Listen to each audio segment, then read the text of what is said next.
community for some time. So Okay. it's been building for some time, but I had dealt with last year cancer. So I was diagnosed with cancer.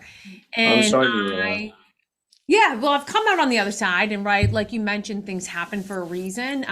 Yes, exactly. Kind of embraced the journey of it and what kind of comes with that, right? So I don't know. For me, it's like it's a weird thing to say that there's things that you can learn from something pretty traumatic, but it's really has pivoted a lot of my life, and reset, kind of imagined like where do I actually want to be. And interesting enough, I kind of was like, do I want to walk away? Not necessarily from music, but I've been a teacher for like, it's been coming up probably a couple decades now because I started young.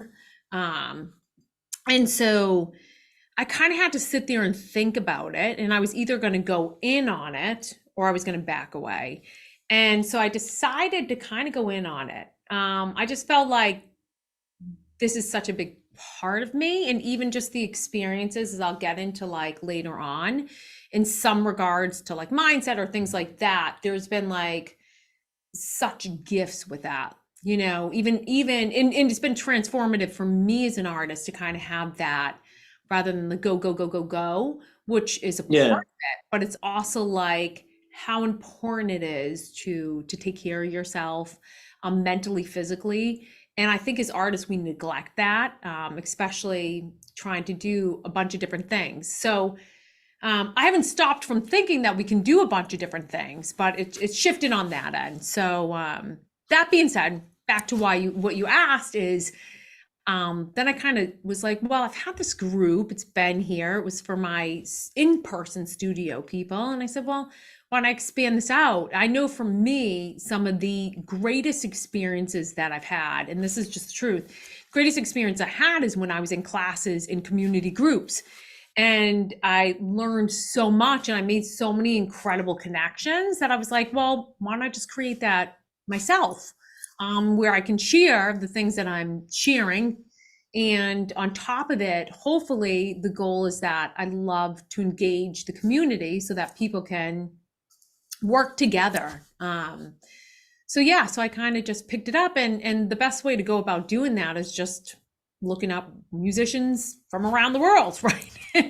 Hence, you're Hmm. here today, tonight. I think for both of us, it is tonight, from Wales, which is so exciting to me that it's also like so unrealistic in some realms, but it's really cool. I was like, hey, look at I that. just get really frustrated with my career, to be honest, Sue. I mean, I've been doing this. I was a DJ for 11 years, Mhm, mobile DJ, and I went into singing then. And mhm. so, I haven't gone into all, I put whatever I do in life, I always put my heart and soul into it, Yep. especially with singing. I've looked after my voice, etc. Yeah. And I do vocal scales on the way to my, I probably do 2 gigs on the way to warming up, with the scales, etc. But I've learned that sometimes you can warm up too much and you can Yep. tire that, because the voice is a muscle at the end of the day and you tire it out. So I've learned many lessons along my journey, and Yeah. I've learned so much along the way. Which some things will work for others, but it won't necessarily work, for me. Then, Yep. as it regards to like some people use drinking to for that edge to get them on stage. No, I don't need no alcohol in me to get, to go on stage. I just like, I'm just, I love music. I love singing, and I love, I love what I do. But my Achilles heel has always been not being able to dance, and that for me, it makes me feel like an unpolished performer, if you understand what I mean, because I've got the voice there now where I built up over the years and I look after it, etc. But I feel that there's people haven't seen the best of me yet. I tell you the reason why is because I've had to have so much. I've a lot of personal things going on in my life to deal with. Like, I'll give you a brief now. My son was been in and out of my life most of my life because me and his mum years ago, we split up, etc. Mhm. And I became a part-time dad. Sadly, in 2023, she passed away. So I'm now a full-time dad. So Okay. it's a case of, whereas before I had all the time in the world to do what I wanted to do, now I'm Yeah. a full-time parent. My whole world is completely turned upside down. But now Mhm. the good things come from it. Like I take my son to school, etc. I'll do the school runs. Yeah. And I'm a mum and a dad practically, and Yeah. it's just exhausting just doing that, and I got my gigs on the weekend. Sometimes I do gigs on the, because that is my living, that is what I do. Okay. Well, So mhm. for me, it's a kind of, where am I going with this? I mean, one of the clubs that I've been singing in regular in Wales is a place called Philly Social, Mhm. and I was approached by one of the regular people who go there, but he's an actual artist himself, and he spoke to his friend and said, "Why don't we get Neil over the bridge?" Which, over the bridge is basically over into England. Yeah. Yeah. So he would do well over there. And last Sunday, he joined me at this venue that I did, and I stormed the place. They absolutely loved me. I had more feedback, gave up more business cards than I ever do in Wales. It's like, Wales is a really tough place to sing. There's so much competition here. There's so much bitchiness here. There's so much ego here. Honestly, I keep myself to myself. I always have. I look after myself and I protect my energy by staying out of all the, the music industry can be. I ain't gonna say any words, but you know where I'm going with it, basically. So I just learned to do my own thing. I've got a few friends scattered around the world. I got an amazing friend who I met from a musician group it was, and so funny enough, so it's weird because like you were doing this now, and you don't know, neither of us know where we're going with it. And I'll give you a little bit of a rundown. But Debbie is originally from the UK, but Yeah. she runs her own band. She got a few bands, but she runs in America, and she's amazing tech. She's amazing musician as regards to that. She don't know nothing she don't know about sound and light. So Debbie has polished me as a musician as regards to, because I sing along to backing tracks, recording backing tracks, and she's taught me how to use my sound system properly. Because I don't know how you perform. Do you perform with bands, or do you perform with, how do you do your? For myself, well, Yeah, it's been what a is your little bit background? with my journey with performing. Typically in the past, Yeah. I've had backup dancers going back. I've done mostly with tracks. I have had at times like acoustic accompaniment, but that will be something I want to. I love Neil, and we will have to connect. I do want to. I think I'm going to get going with everything, Oh, but okay. Yeah. Okay. but I'm hoping this kind of gives me a great spot. Because some of this is really great. What you're saying is some of the stuff that hopefully will come up today, because I don't think, first of all, I just want to say to you, because you said feeling dancing is, it might be holding you back. And I would say this much, Ed Sheeran, I think it just depends on, which we'll get into actually in a bit. But he doesn't dance. Now he plays and sings. So that could be something like, if you're not going to play, you just have to think about the different things that you can. But I wouldn't say that you have to dance if you don't want to dance. But if you're, it just depends on like who you are as an artist. So hold on tight. I think Jillian's going to mute everyone right now.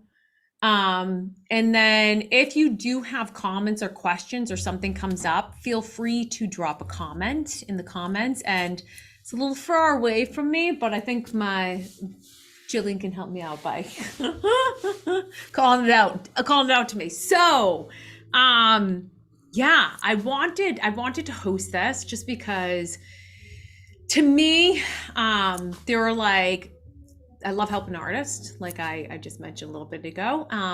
And I feel like there are different areas we can tend to get locked into certain areas of creation or business, but there's certain areas that just kind of continue to like pop up that I think are of importance that at least we should have an understanding of. Or no, some of the stuff may be new to you, some of it may not. But my hope is that you do get something from it. So we're gonna start. This is 5 Pillars of Success in the Music Industry. So what is first and foremost, I always like to clear up, like, what is a pillar, right? Like a pillar is something that something stands upon, right? You think of structures, you think of pillars, it's going to help hold it up. And so to me, these are kind of like the 5 areas that are going to help to hold us up as artists. So when we think about that, for me, it's pillar 1 is like, first of all, like, let's talk about setting the proper targets and to achieve our goals, right? I'm big into goals. I'm also big into the understanding that life throws us things and sometimes we have to pivot, and it's okay, guys, to like change, right? I think there's an element at times just as humans that we can think, I've set this goal, and if I don't achieve this, there's an element of failure in there. And I don't prescribe to that. I think I'm hugely into like, let's set our big goals, what we want, and target them out, which I'll get into in a bit. But I think like many people, we've come to the point where it's like life can throw you things and it's okay to change the goals, to alter the goals. But it is important to establish goals and direction, and then not beat ourselves up if we look down the line and we're like, oh my God, I didn't do this. It's like either you can decide to reinvent that, or like, no, I need to like brush that off and go for it. Or is there something, because along the journey, anytime you're going on the course and you're taking action towards things, I think if you do stay open, you're going to learn. You're going to learn something that's going to leave you in a better spot. So we're going to talk about setting goals, and then from goals, how do we make these big things happen? It's targeting, right? So a lot of times people think about the goals, but then if it's not properly targeted with the right kind of actions, that's when I think we can fall short.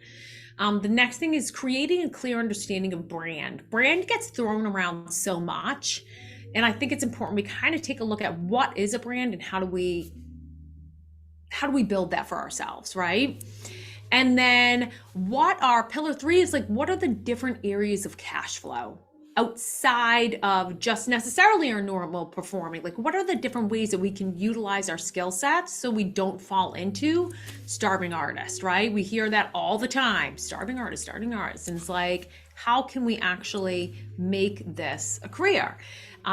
So we're going to get into that. Pillar number 4 is the understanding of what makes up an artist, right? Kind of, there's a part of brand that obviously coincides with that, but I really just want to get a clear understanding of what is a brand and then integrate that into like understanding what are the different pieces that make up an artist. And then pillar number 5 is the winning techniques of mastering mindset.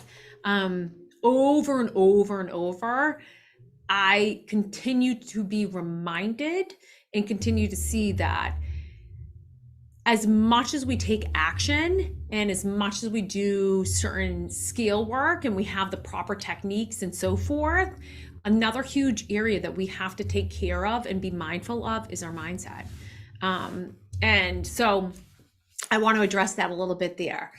And so this is the things that we will be covering in the next few minutes. Hopefully it won't go, not a few minutes, a little bit more than that, but I'll try and be mindful of the time here. So we stay on course and we get lots of good value and we don't let it be 2 hours, which it won't be. So here we go. Pillar number 1 is setting proper targets to achieve the ultimate goal. Establishing goals gives us focus, right? I just mentioned that there. It is, I think, hugely important that we take some time to figure that out. Think big, right? Helps us rise up to the occasion.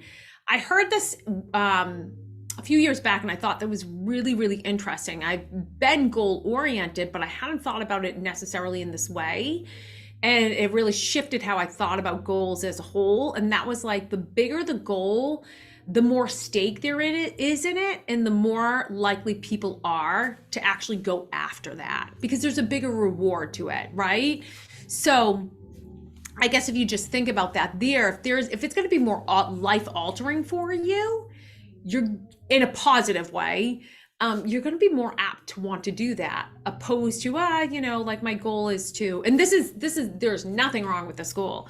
But if it was like, I just want to master singing this song, nothing wrong. That's a great goal. But if it's going to be, I now want to perform that in front of 1,000 people as like a big, big goal for someone who hasn't, then there's more at stake for that, right? So someone might put more urgency behind wanting to put in the time to actually achieve that. So I thought that was a really interesting and applicable thing that we can do, is think like, okay, great, take out any of our own considerations. Like, if I could, what are my big goals?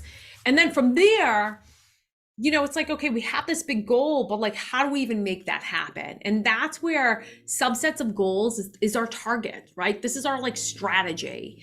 And so there is an incredible chart that we're going to go to that I had gotten from one of my former amazing students. He was the CRO of Linkage, which basically they went around and they helped $1 million companies to just check to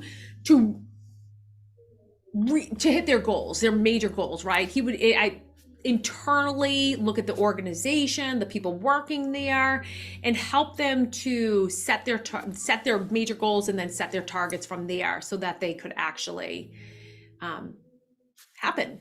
And he's worked with places like NASA, Wegmans, I remember he mentioned to me, and a whole bunch of these are like $1 billion companies. So I want to get into that and give that to you because it's such a simple chart as a whole. But, oh wait, I'm jumping ahead. It's a simple chart we're going to get to in a second. But before, oh yeah. Hello. Here it is right here. There's a little introduction to him. I kind of jumped the gun there, but you can see some of the credentials here. And this thing is like hugely valuable. So we can keep it going there, but here it is. Here is the goal chart. So what you're going to see here is at the very top, we have what we want, and there's a little breakdown, and you guys all should have gotten a download of this that you can utilize for yourself. But at the very top of this, you're going to see our major goals, right? This is where we think big. This is where we put out there, I want to open up for a major artist, right? Maybe that's a major goal up there. And then it's going to be to my left, is the area that we're going to take a look at, like, okay, we have this big goal, we want to perform, opening up for a major artist or something. Over here, we're going to look at what are the qualities of an artist that opens up for major artists, right? So some things we could think about is like, could be original music or a dynamic show. There's a couple of things there.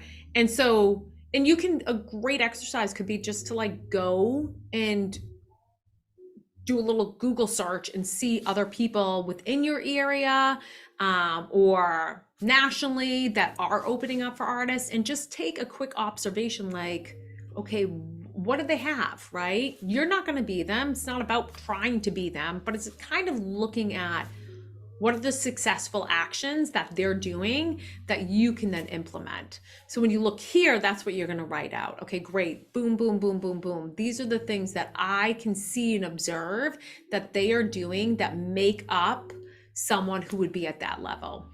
And then to the right of that, you're going to see, okay, great. What are the do's and don'ts of each of those subsets? So if it's like, I see that they do a variety of covers and they also write original music. So it's like, well, at one point, what we're going to get to at the bottom there is like, where are you currently at?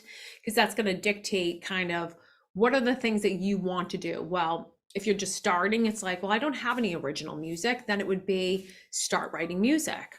And then under that, it could be, well, find people to write music with, or look up ways and strategies of writing music. If you're already writing music, but you feel like you're stalled, it's like co-write with other people.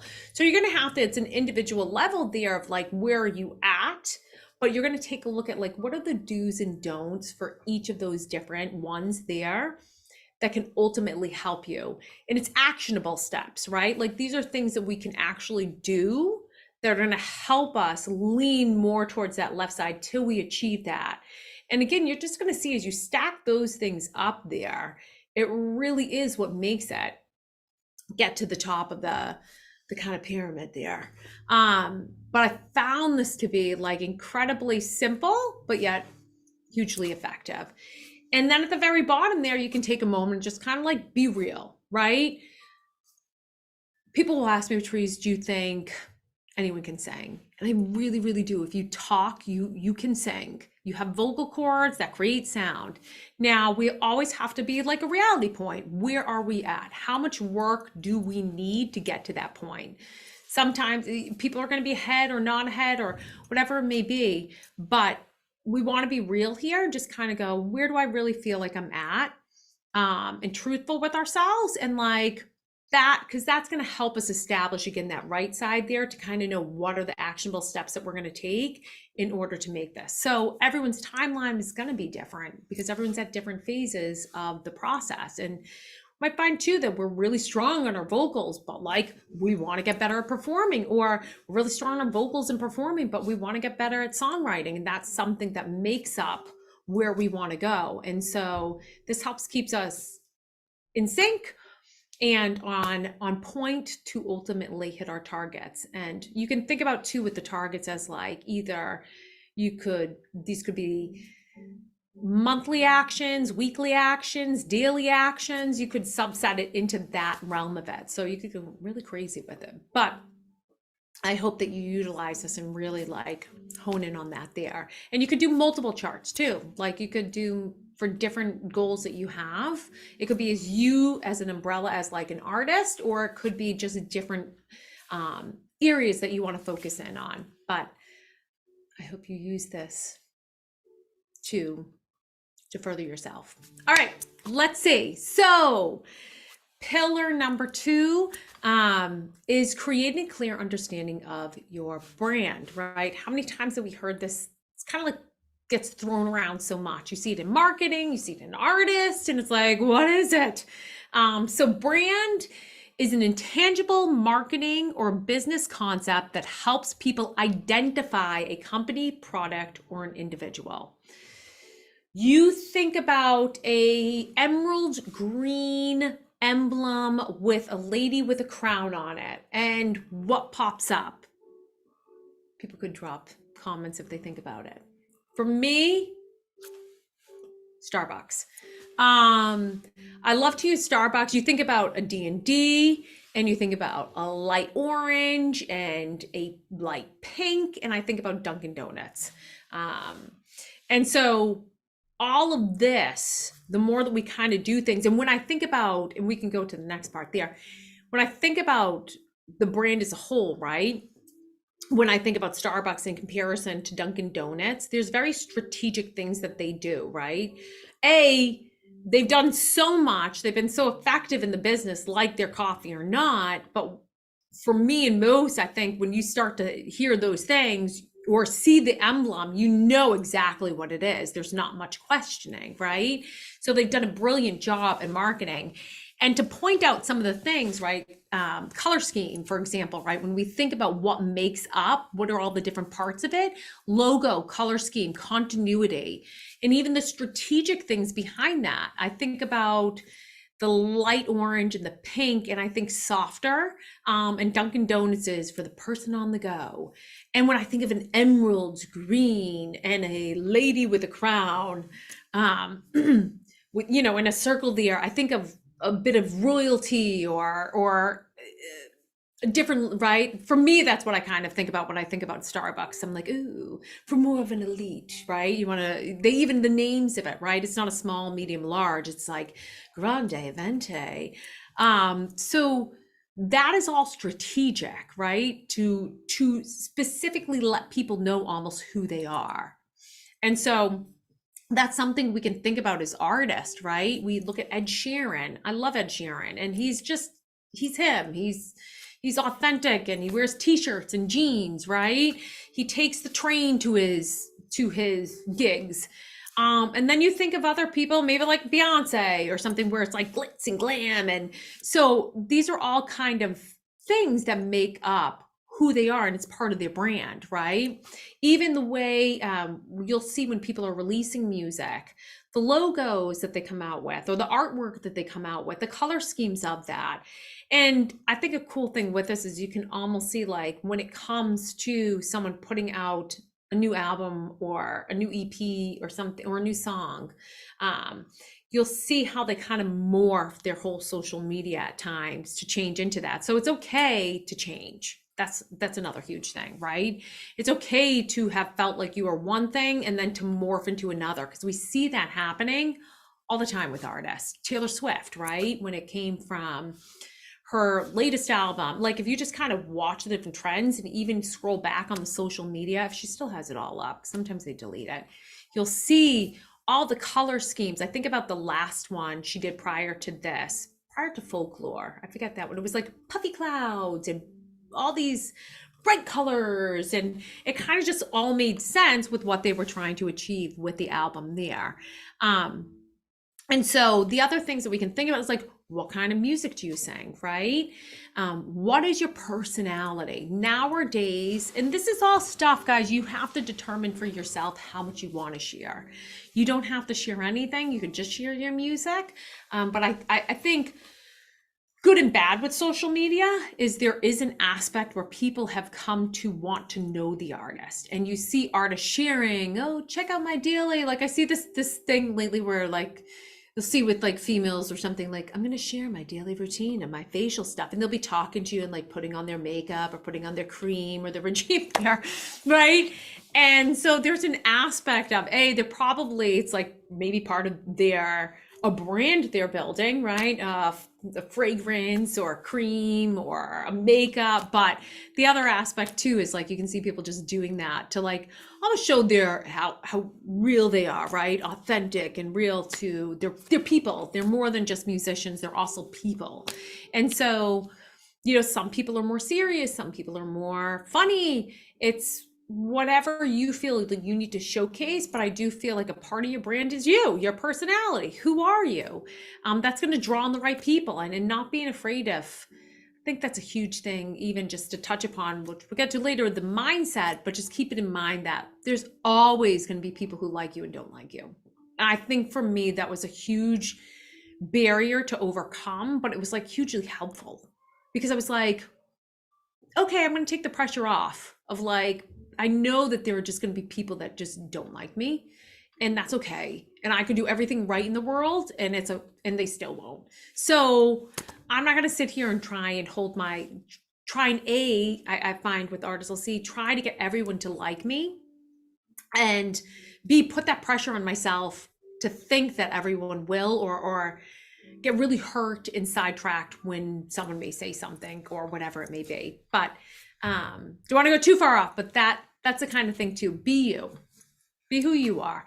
And then who you are as an artist, right? Kind of all ties into that. Is like this I think is such a crucial part that sometimes as we're going through our journey, we can miss. It's like, especially too, as we're learning, we're looking at other artists and we're covering their songs and we're watching their performance and kind of figuring out like how do they move on stage, so that we have that example, so that we learn how to move on stage. And there's an element at times where we can feel like we're losing ourselves, but know that as you go through that transition, the greatest thing is you're doing drills, like when you're, for me as a vocal coach, working with artists and having them learn songs and copy the notes and even some of the embellishments, the little intricacies, the little things that they do. We're copying those only to make it a part of ourselves, and then decide how much of that we want to actually use, right? So there is that element that we go through, and I think it continue to go through as we just kind of grow and we hit different levels and we want to push ourselves. But it is crucial that you be you. You stand by who you are and what you want to project. And are you authentically, oh my God, authentically, or are you playing a character? This is another thing just when it comes to brand, right? So it's about being you, but I think we do see over and over, this is like kind of the play end of it, right? There's no right, there's no wrong. It's just like playing, it's creating. And so go back to Ed Sheeran, right? Like Ed Sheeran is just Ed Sheeran, I love him. But it's him, right? Like, I said the jeans and the t-shirt, but if you think about someone wanting to play like a character, I was going to like Lady Gaga, because I feel like all the, and I think even she'll talk about that in interviews. I've seen her where it's like, she talks about creating these characters with from album to album, like it or don't like it. It's just something to kind of think about, that we don't always have to just be who we are in some realms. We can have fun, and if there's a certain character you want to play, why not try? So I saw that with Joanne, you know, like she kind of from Joanne into what was like one of the latest ones too, or her first album, like she definitely the poker face, and you know, was doing really off the wall kind of things, but it really was just like the character that she was creating inside of there. And so that is kind of something you can consider when it comes to like building your brand.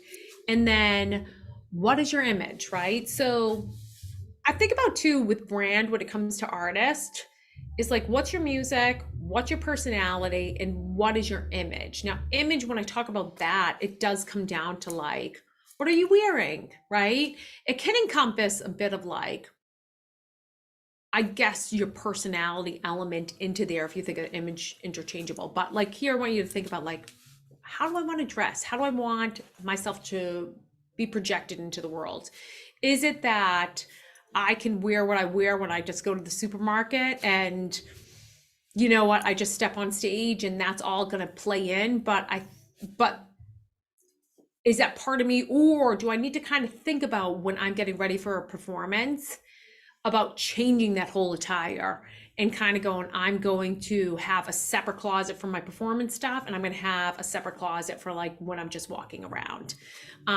Because if they don't intertwine, it can kind of be like, that doesn't quite make sense, right? So when you do think about, for me, Lady Gaga, right? And you go back to that first album, how she dressed, when her almost quirkiness when she talked at times, like the interviews or things like that, and then her music, it just kind of all made sense, right?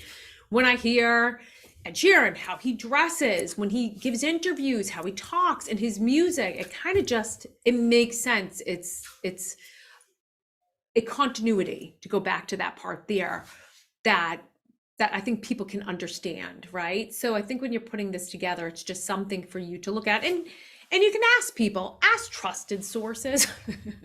That's a huge aspect too, because there are those people that won't always give the best advice, and that's too where community comes into play, and you can really utilize that community, and hopefully they're not so biased on certain things, and they can be open to like, okay, I'm just looking at this, stepping back, not what kind of music I like, but like, what is the best thing for this artist individually? So that right there is pillar number 2. All right.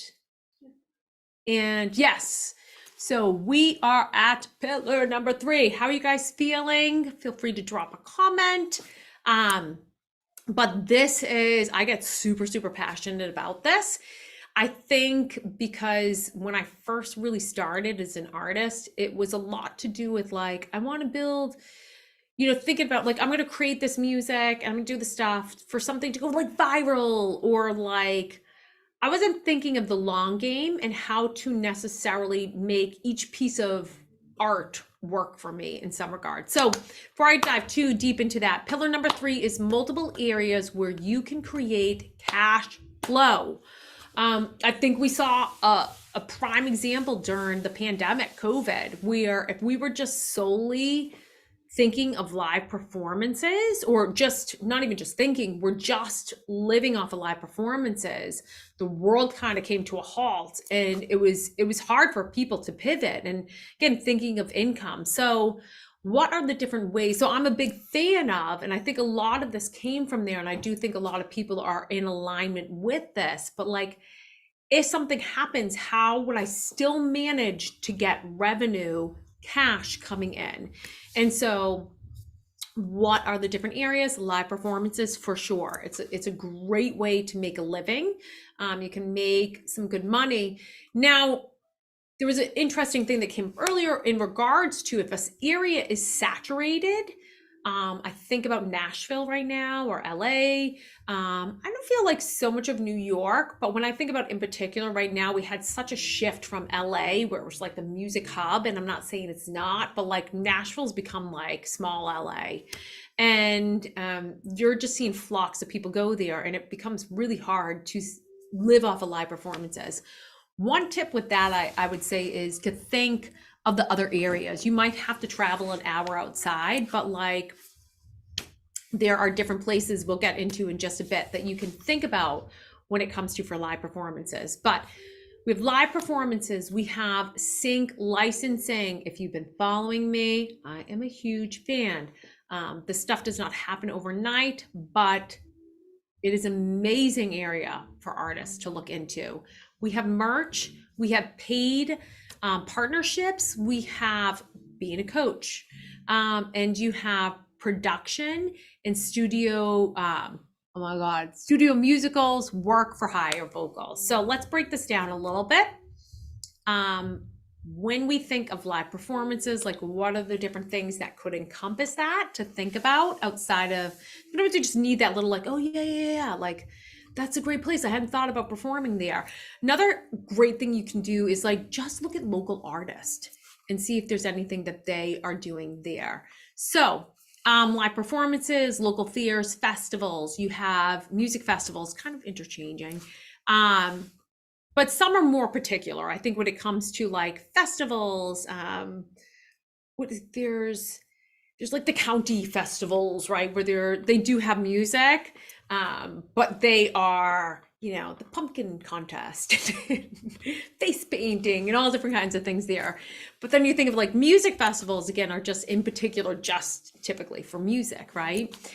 And then we have bars and restaurants. That's a great way when it comes to bars and festivals, because the fairs and festivals can be seasonal. And so, and it depends on where you kind of are. But I do find that that tends to be like a little bit more within spring, summer, fall. And then the winter, there tends to be that gap where it's quieter when it comes to that. And that could be where you kind of like take a moment to rest, rejuvenate, and refocus. But if you're still looking to continue to gig and you want that cash flow, the bars and the restaurants can be great places to kind of look at there. We have concert venues. Think about like around here, House of Blues. And that can be a gradient, right? Because they're going to want to see some stats from the artists. It wouldn't be like alive if I didn't like combine words, right? It's just what it is. But yeah, so you can think about those different concert venues can be great. And then we have national anthem. I love the anthem. Doesn't always pay, but it has paid. And the great thing about the national anthem that you can think about with that is using it as a resume builder that gives you some great stats that can be used for other things. And then another thing is online, right? We did see that with the pandemic. It was like, okay, great. How do we reinvent? How do we shift? Twitch. I think a lot of people kind of started to do live streams. People were doing Facebook live streams. I think people are a little bit over it right now, but I don't think it's completely dead. And I think that you can definitely see about building a fan base around that there. And then we have a wedding band. They tend to have really high ticket like payouts is what I should say. So the issue sometimes with that is you're not doing originals there and you are servicing a client, but you could combine any one of these and you could maybe do a wedding band or be a sub for a wedding band, right? Because they can be busy year round. Again, it tends to be a bit more seasonal, but there are definitely people getting married in the winter. So it could be something that you consider where it's like, okay, great. Like I'm going to be a sub for a wedding band. If you still want to maintain your original artist, you want to perform your original music, you want to perform covers, but it is another avenue that you could consider. And again, quick Google search, maybe seeing the different outlets where you can find listings of jobs or musician groups that post about different things is a great place there. So We next have, so this is live performances. I have a couple comments if you want to hear them. Sure. Neil said he wished he used lockdown to go online and perform more because he was doing a tribute to Barry Manilow, but he didn't have the confidence or space to do it. Okay. He did work on his branding, his logo. And John said the music one has to play at many of these venues is what people want to hear. It's not usually original music. Yeah, I mean, that's always where, like, ask them. Like, it just depends on the place, right? So, I mean, I'm thinking of examples. Well, I think anytime that I would say, right, if you know that you're performing for a festival, it doesn't, I feel like festivals are booking you off of, I've seen it both ways where people have said, we want covers that people know. So I have seen that there. They tend to let you know, but if it's like around here, there's like the Big E or Topsfield Fair, like they're booking you based off of you as an artist. So I think they're expecting originals, right? They're not necessarily just expecting covers, but typically that's some conversation that you would have when you are booking the gig itself. Because yeah, you're right, there are places that want just covers, and then there's places that want originals and covers. But it really just comes down to like the conversation that you have with them. And I wouldn't feel bad about, coulda, shoulda, woulda. I think that's just life. I think it's just now, okay, great. Is that something that I want to do? And then building it. At the present moment, is that something? Do you want to build an online basis and kind of see about that area? It's trial and error. And I think as many know, things just don't happen overnight. It's kind of like a continuum. But yeah. So let's say, what is, drum roll, we have sync licensing, which is what I'm a huge fan of.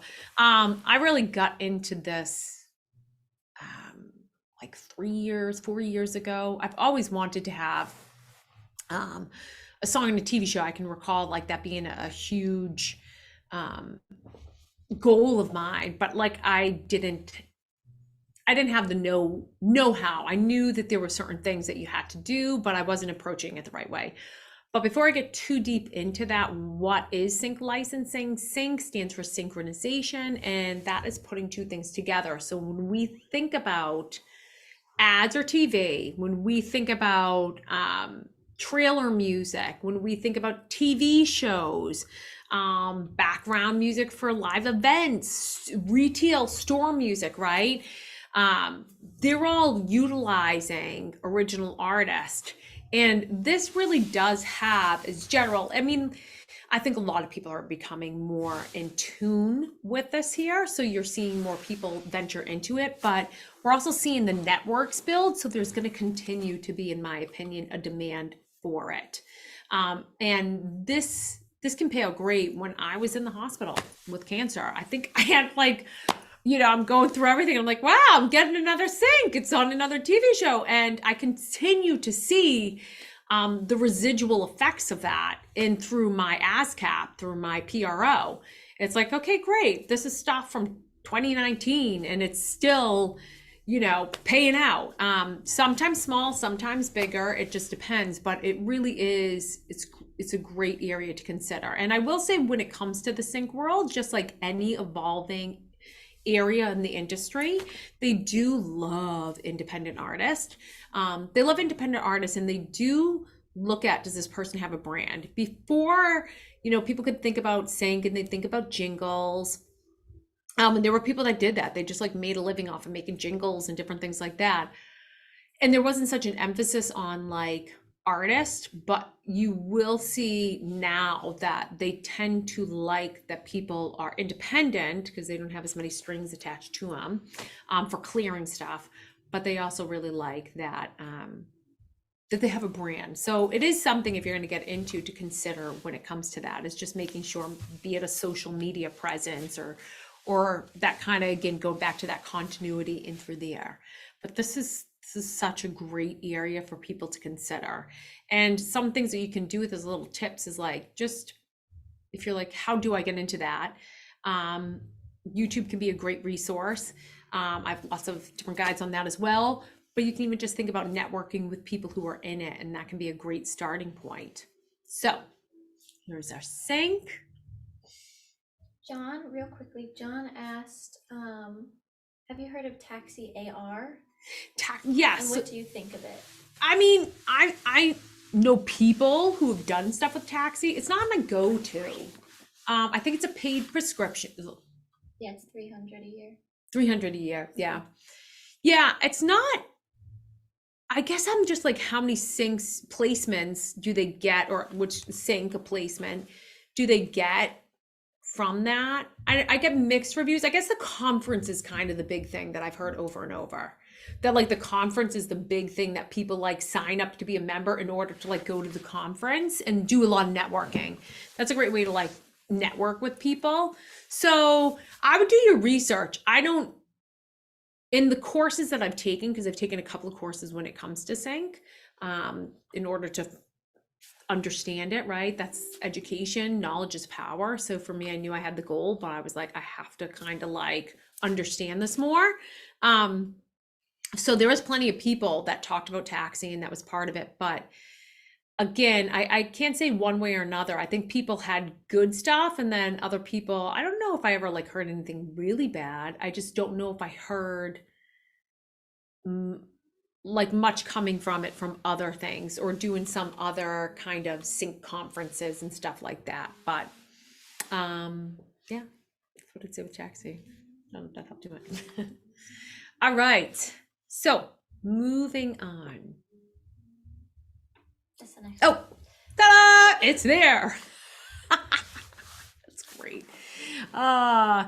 Multiple areas where you can create cash flow. Let's talk about merchandise. So if you have a strong enough fan base, this is a great way. I mean, you could sell your hats, right? You have t-shirts, hats, sweatshirts, stickers, albums, CDs, records. It is a very streaming world, right? Where we look at, you could create QR codes, right? And you could do little printouts, and you could have people buy your songs from there, right? You could send them over to like iTunes or something like that. So, and I still feel like some people like the physical copies, they like the vinyl, or they like the CD, or, so it's not completely dead. But again, I think thinking on your toes, you can think about like, if you're going to do that, like you could do the albums, the CDs, maybe not do as much, like maybe not order as much, but like create the QR codes. It's probably that also too, you won't be sitting as much on, because you're gonna have to buy these things, right? And until you sell them, it doesn't necessarily have the payoff on it. Whereas the simple QR code is pretty cost effective. But yeah, all of these different things, if you have a strong fan base, bring them to every gig, right? Your t-shirts, you could get that for like $10. It depends on who you're using and how you're using, but like you could sell that for $25, $30, especially too when it's like a festival fair or some kind of event. I think people are like emotionally in there, so they'll spend more than they would have maybe at the store. And so that can be a great way for you to consider some extra cash flow. All right, let's see. Paid partnerships, social media ads, right? You can see this with YouTube, and you can see this when it comes to TikTok. And I think even Instagram now has moved. They all kind of compete together. It's like a circle where they kind of like chase after. It's like a dog chasing its tail. It's like, this one got reels, I'm gonna do reels now, that's the hot thing. But that being said, you can, if you build up a strong enough fan base, you can start to get some money off of that.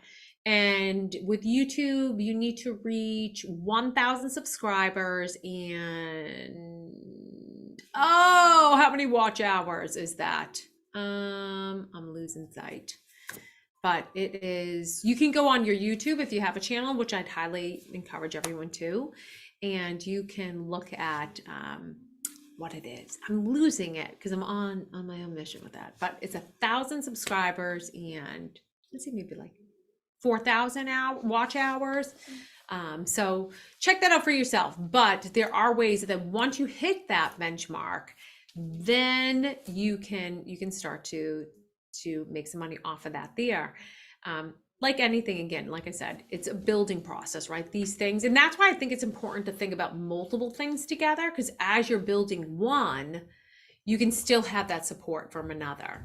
And another thing too is sponsorships for live shows. If you sponsored, maybe new gear or something, you could reach out to them. And sometimes it might not even be, even on this end, like the cash, it could be that you are getting, you're getting a microphone to try or something like that. But in exchange, if you have a strong enough fan base, say, oh, great. Yeah, no, we'd love for you. Do some shout outs on that. So there's always I think a way to be resourceful. I think a lot of times we can get in our own way, but that can be really great on that end. Really quick moment is, do you mind? Before we lose anything, we're gonna take a quick moment to just, or if we go to the next, go to the next thing. All right, we'll keep it rolling. I was gonna say, I do have one in my purse. Sorry, guys. No, mine should be good. Thought of this one. Sure, Modern day technology, but multiple areas where you can create cash flow. Coaching.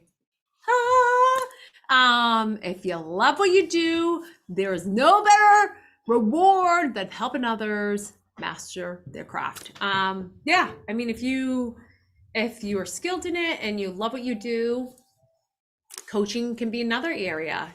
You can do gigs and you can also coach on the side, or it's a great way too. And I think the really cool thing is coaching keeps you on your toes, which can be fun. All right, so let's see. The last one here I want to talk about is production. Production and studio music work, right? That you can do. So get paid to create music for other people. You can be a songwriter, that can be production. Work for hire vocals, I've done that. People hire you to sing their songs. Work for hire guitar, instruments, plenty, studio musicians. That's a great way there. Songwrite for other people, just mentioned that. Graphics or web design, video editing.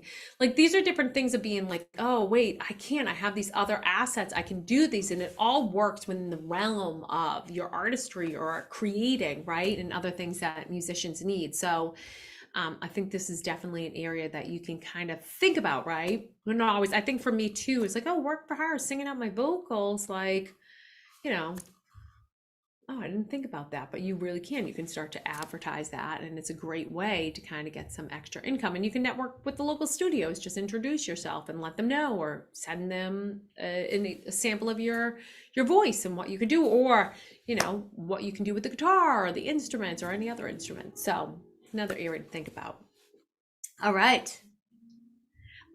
Pillar number 4 is going to be the understanding of what makes up an artist, right? So talked about brand, kind of like the music, your personality, your image.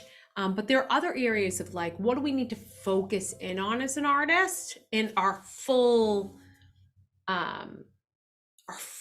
vision of that, or like bringing that in. So some elements to consider is like, what is your voice? What is your instrument? Like, we think about how is this going to hold me up? It's like, what is your vocal ability? How much emphasis do you want to give on that? Are you going to be more of early Taylor Swift, where the vocals were, her range was not crazy, right? She's definitely smart. Through time, she's built up her vocal ability, but like you can consider that, like how much emphasis on that. I would say that if your vocals are not super dynamic, the tone quality is really important. Like I think about Rihanna, and again, she does have great vocal agility and going up and down and so forth, but again, back to the beginning there, she didn't have a huge range. But when you heard her voice, you're like, oh, Rihanna, you know that. So your voice encompasses like, what is your vocal ability? Is it going to be a huge emphasis for your overall self as an artist, or is your performance going to be more the thing that holds you over? I mean, we can think about Britney Spears, right? Not necessarily a crazy vocalist at all. People think, oh, Britney can't sing. And I'm like, totally get that she's not necessarily Mariah Carey, But in the same sense too, where they really went in was her performance ability, right? The sets and the costume changes and the different things like that become a huge part of it. So where the vocal ability might be on this end, her performance ability up here, and someone else might shift that. I think about Adele. I love Adele, right? But if you watch her perform, it's not like she's not moving, but she's not dancing, right? She's kind of, a lot of times I'll see an orchestra in back of her, light changes, or her walking around the audience. But it's definitely very different than your Beyonce or Britney or some of these other people. And going back to my guy, Sharon, right? It's like playing guitar. There's another type of performance, right? So with Adele, she's really strong with her vocals, and her performance is great. She's not dancing necessarily. I'll go to her ability to communicate with an audience is she tends to be very funny, from what I've seen. And so that's another area. Whereas, again, going back to Britney, I don't think talks very much. It's just kind of like song after song, set change, right? So there's different elements here that you can really start to just even chart out for yourself. Like on a scale of 1 to 10, what is the importance of vocals for me? And who do I find to be 10 vocals? You know, is my 10 vocal going to be Beyonce? Or is my 10 vocal going to be Britney? And then you think about performance ability, like who is my 10? Because there's going to be variance in there, and it depends on how much action and effort you need to put into that area. And so, and even like, are you a talker? Are you going to engage in your audience, right? Like, I'm going to tell stories? Am I going to tell jokes, right? Those are the different things that you can kind of consider. And there's no right or wrong, because again, in the examples I've given here, they've been very different artists and very different shows as a whole, right? I think when we're talking about the understanding of what makes up an artist, we're thinking about, yes, your music, all of that there, but your songs, right? Your social presence, all this here, and as well as your show. And it kind of all intertwines with one another there. So I think a good exercise, like I said, can be to kind of take these different areas, your voice, how strong is your brand right now? Who do you like for your brand? And what can I do to build that up? Your ability to communicate to an audience and what you value, like how much do you want to tell the stories? And if you don't feel like it's part of you right now, it's okay. Like you can just drill this stuff, do lots of different shows or different things there. And then your songs and your social presence. How much do you want to be on the social media? You know, the social media, I just called it social media. Kind of like that, right? The social media. But like, how much do you want to be on that end of it? Are you going to be on there all the time? Not everyone is, you know? But again, go back to brand with that. Just, you don't have to be on there all the time. Some people do lots and lots of stories and then only post to keep the continuity in there, to keep that kind of like visual flow. Others don't. And it's, again, no right or wrong. It's, I think, kind of based off of, as you build more and more, you find your people, you find your fans, and that's going to be helpful on that end. All right.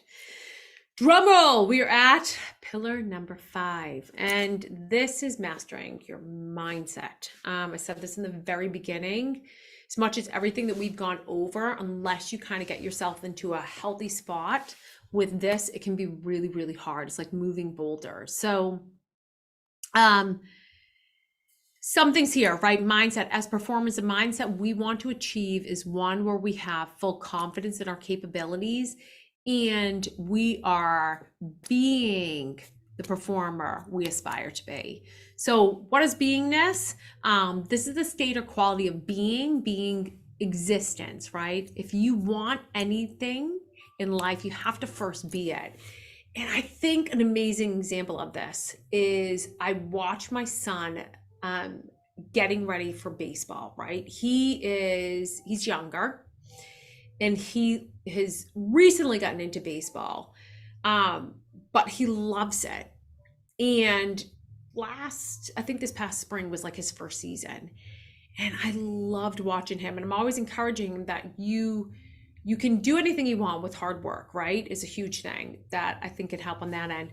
But when I talk about being, like, he's studying the greats and who he loves. But when he steps up to the bat, I was kind of laughing to myself because I'm like, this is the cutest thing in the world. Just got the bat, and he's wiggling his butt, right? And he's like setting himself up, right? So that he can hit this ball here. But I think the big thing behind it is, and then he swings and stuff like that, and he misses or whatever it may be, but he's taking on that beingness. When he is ready to catch the ball, or they put him by first base, right? He's crunching down. He's playing the part, right? He's taking on that beingness of being a great baseball player. And through time, as he continues to do these things, he's going to hone in more and more on his skills. So he will become that great baseball player if he stays the course. But I love that the very first step is kind of just morphing into that. I think so many times as artists, because I don't know when we ever achieve when we feel we've hit our pinnacle point, right? Some people feel like, I don't feel like I'm there. I don't feel like I'm there. And it's like, we're always going to be trying to climb the ladder if we want to get better, or we want, because it's a constant creation. We're always kind of reinventing. So it's important that we don't hold ourselves back from being that, right? Someone wants to be a songwriter. The first thing you have to do is like, okay, I'm a songwriter. Give ourselves that title. Yes, I am a songwriter now, or that beingness of it. Now I need to take the action. There's a thing called be, do, have. A lot of times people want to have the things, have the shows, have all of this here, but they're forgetting first, okay, let me take on that beingness of that songwriter. The middle step there is extremely important as well. I need to do. What are the things now that I've kind of understood, okay, I am a songwriter. Now what do I need to do to perfect that or get really, really good at that so that I can have the things that I desire? And I think that's an important step in our mindset, because a lot of times we kind of just go to the havingness. There's two realms of it, or we don't allow ourselves to be that because we don't feel like we're at that point, right? And so I want to give yourself permission to do that. So I hope, I'd love to see some comments in here if you guys have what you've learned. Has there been anything you guys have learned? Let me see. Do we have any comments? I think Neil was asking about your course when you were talking about how to book gigs. Oh, yes. Well, I do have something that is coming up. I do have that. I have how to book gigs. There's a couple of you guys, and hopefully there will be a playback of this. So hopefully some people can join in. But I am creating, was there a question? That was it. How much is your course? For that one, I just go back to the website. For how to book gigs as a solo thing is $197. And then there's an accumulation. I am putting together this. I hope you got a ton of value on this. I want to spread the word that I am putting together a 90-day program that is coming up November. It's not going to be for everyone, and that is completely fine. I actually don't want this to be big. It's only going to be 8 to 10 people because I can only take on so much. And it's going to be the Accelerator Program. It's going to be 90 days, and it's just going to encompass all of the online courses. It is going to be 3 months of one-on-one coaching. That's individual private coaching, our lessons there. And then it's going to be weekly calls, group calls to kind of get together as a community. And if people have questions on anything there, and then it will be monthly meetings with industry pros to kind of bring in some of the people that I've met along the way in the different areas of cash flow. And it will, am I missing anything on that end? Yeah. So the goal with this is I really wanted to try this because I've been putting together all of these different things. And I was like, I'd love to pilot and bring together, I only want 8 to 10 people. It's going to be a small crew, because I really want to get people from the sidelines to the stage or to that next level, and doing it in a big setting is not going to work. So that is going to start in November. It's going to go 90 days, and it will have all the online courses. So that way people can go back to that and just take that as they go. And then again, the individual, this is for the individual who wants the private, who kind of wants to hone in on their own, wants also that group to kind of cheer them along, and wants to also understand more of all the different aspects of the industry there. But I'm excited about it. It's a pilot. It's something of kind of bring all the different realms of my world together. And yeah, it will be hopefully an amazing journey. But either way, I hope that you have hopefully, have you guys taken something? Tell me you've taken something, John. Tell me you've taken something from tonight. Neil, you've taken something. Here with some comments if you want to read them. Okay. Can you read those to me, Jillian? Yes. Neil said, I learned a lot, Patrice. Thank you. It's about pillars and the foundations, goals. All of these I've never considered any. I just gone with the flow. He said, I want to thank you so much for tonight. You're Cool. awesome, natural teacher, and I'd love to be a part student, but it's always the same, a lack of abundance. I'm a single dad. And then Resourceful. Be resourceful. Like that's the best thing is you can be, right? So thinking about like the roadblocks of that, I totally get it, right? And I'm so sorry for your loss. That is not, it's not easy, right? But I collaborate with other people. Think about crossing. I'd encourage you, cross the bridge. Neil, cross the bridge. Or look around you, maybe outside of wheels. Like, sometimes we just need to kind of go, okay, it's okay. Like, that's a big thing I deal with artists a lot is people will say, well, I don't have the resources. And I'm like, look at so many artists that have made it major. And when you watch their interviews, came from like nothing. And I think it's just a matter of like, well, how can I make this happen? Right. A great example is like, well, I can't have the flashy lights on stage like the major artists have. But I remember Whitney like tie some lights around your mic stand. Like there's ways of being creative, and it might not be like where you would ultimately envision yourself, but like it can be where you go. So I would say on that end, like do your best to like see and seek the things around you. Yeah. John said, thank you. It was a good session. He said his goals are maybe different from a lot of people's, which affect branding and cash flow.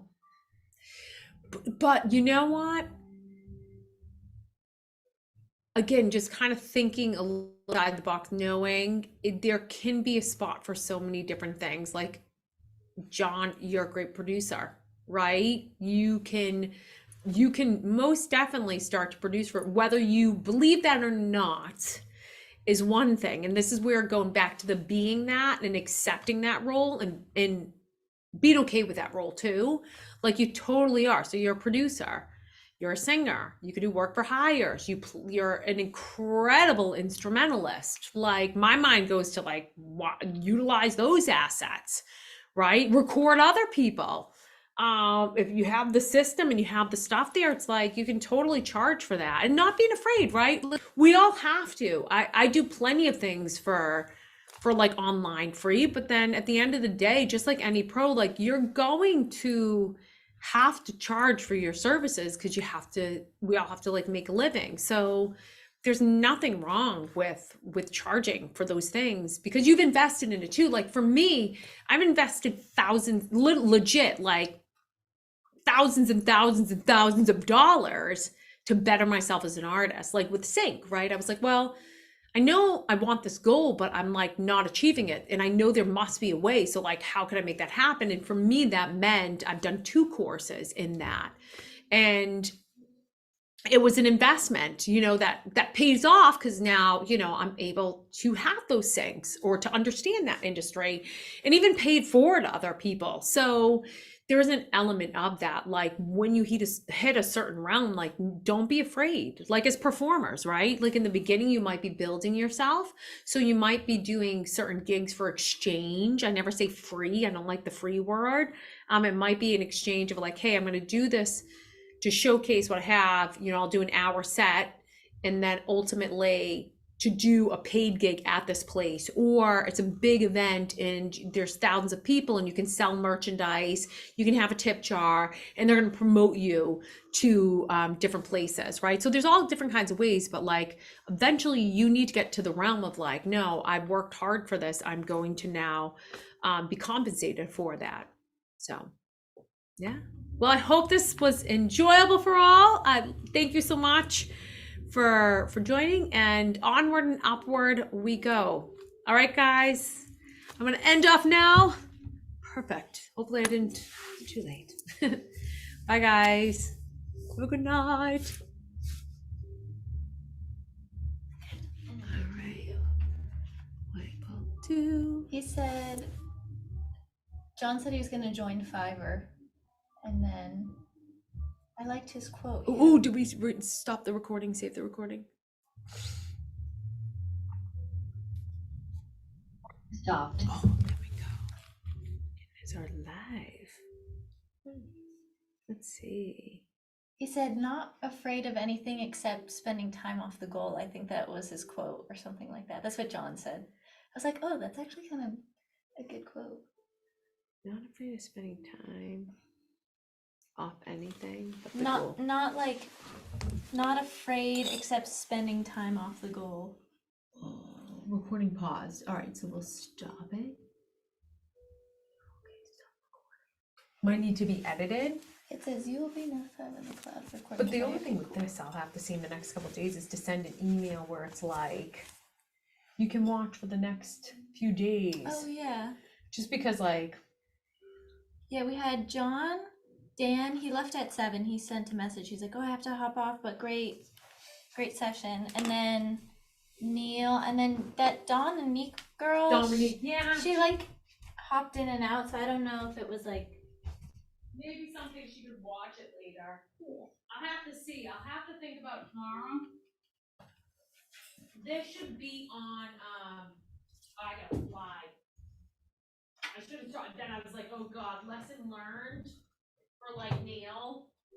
I felt bad. I wanted to let him talk. I'm like, oh my God, he just lost like his ex. But I was like, oh God. Oh yeah. He seemed like a nice guy though. Yeah.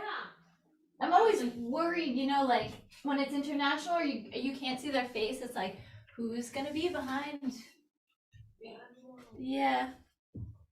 But the only thing is, I'm like, oh my goodness, it's hard. So like, on another point, I'd be like, I'll listen to you talk, but I also didn't want, I want to stay the course and like not make it too long, you know? Yeah.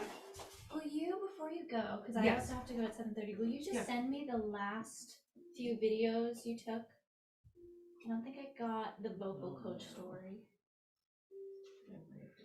My phone, you know, it's like. Oh, no, that's okay.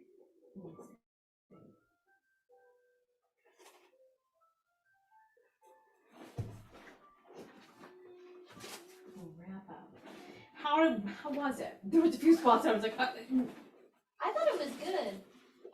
Maybe it's like I don't get as nervous because like we've done a couple of these. Yeah. So it's like then again